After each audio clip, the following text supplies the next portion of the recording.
Every year, Tunkhannock hosts the airing of the quilts, where businesses and families hang quilts from their storefronts and homes. The airing is held on the first Saturday in October, rain or shine, and this year was no exception.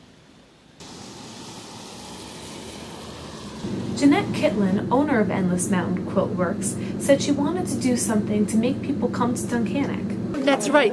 We're celebrating our 10th anniversary, and it began as an attempt to encourage people to come to Tunkhannock and to shop.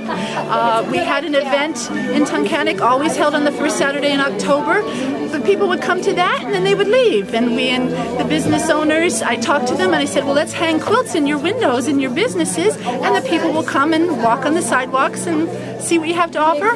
And the business owners said yes, and here we are today.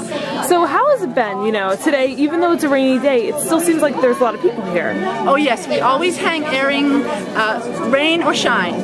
If we worried about the weather, we just wouldn't bother doing anything. So we have been blessed. This is our 10th year. This is only the second time we've had rain, and this isn't much today. It's the day that I like to quote our former United Way director, Peggy Harbaugh. She said, this is the day that Tunkhannock has its best dress on.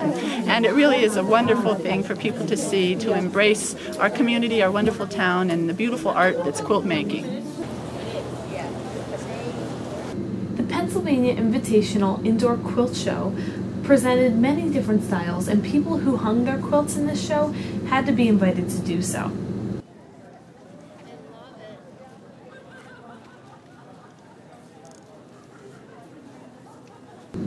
Alice Giambetti of Jessup made most of the quilts that were hanging in the Four Generations show, which was held in the Tunkhannock Courthouse. And I understand you've made most of the quilts here. How long did it take you to make all of these quilts?